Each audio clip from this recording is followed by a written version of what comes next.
Om Gam Ganapate Namaha. Kaliyuga Kalpataru, Fourth Delight, Sri Vyasaraja Yati Sarvabhouma. Chapter 40, Great Victory for Vijayanagara.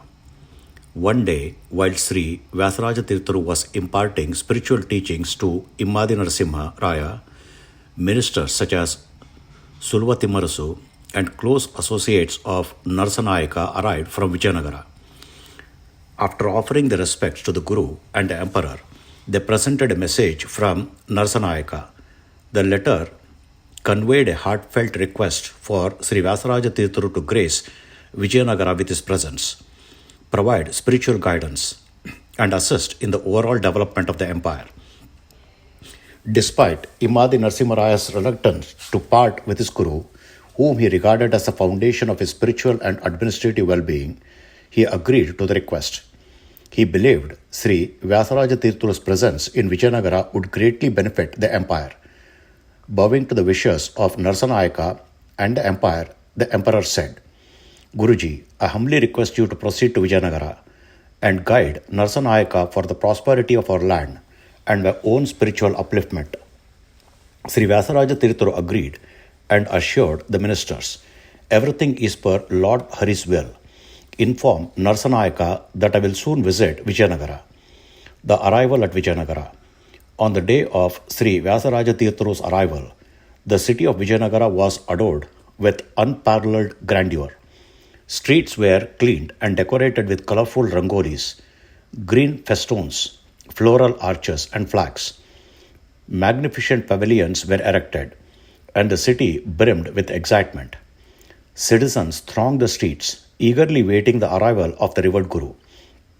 Narsanayaka, adored in royal splendor and riding an ornamental horse, led a grand procession of ministers, soldiers, and dignitaries to receive the Guru.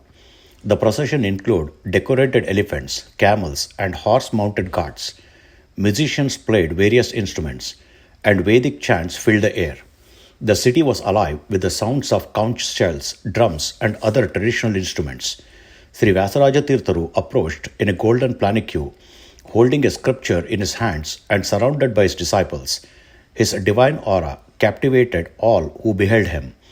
Dressed in saffron robes and adored with the sacred marks of a Vaishnavate, Sri Vyasaraja Tirtharu's serene face radiated wisdom and compassion.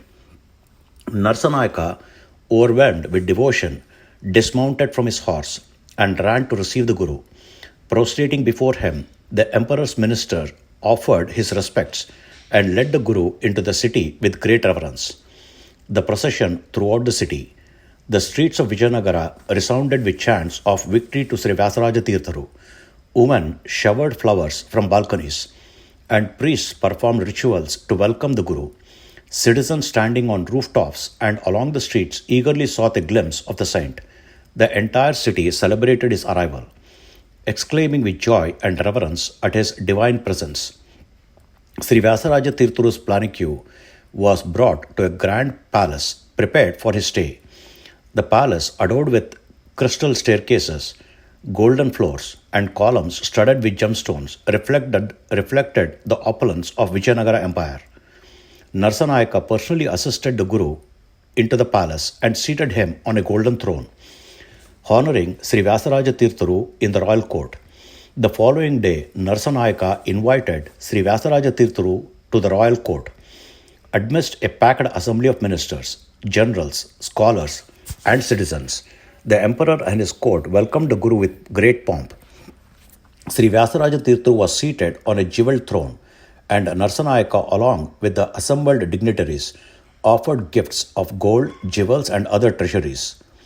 As the royal assembly chanted his praise, Sri Vyasaraja Tirtharu blessed everyone and offered guidance for the prosperity of the empire. He counseled Narsanayaka, "Lead your administration with righteousness and justice, ensuring the welfare of all. Remain devoted to Lord Hari and seek the Guru's blessings in all your endeavors. Work for the prosperity of the Kannada Empire with the support of your ministers, generals, and citizens." Narsanayaka, humbled by Guru's wisdom, expressed his gratitude with folded hands. He vowed to uphold the teachings of Sri Vyasaraja Tirtharu and administer the empire with diligence and devotion. Spiritual impact of Sri Vyasaraja Tirtharu. Sri Vyasaraja Tirtharu's presence in the Vijayanagara ushered in a golden age of spiritual and cultural flourishings. He provided spiritual guidance to the royal court, inspired the citizens with his teachings, and ensured that governance was rooted in dharma. His influence extended beyond the empire's borders, solidifying Vijayanagara's reputation as a beacon of Hindu culture and spirituality. Through his unwavering devotion to Lord Hari and his unparalleled wisdom, Sri Vyasaraja Tirtharu became a guiding light for the Vijayanagara Empire. His arrival marked a new chapter in the empire's history, characterized by harmony, prosperity, and spiritual resurgence. Hari Om. Om Sri Krishna Arpanamastu.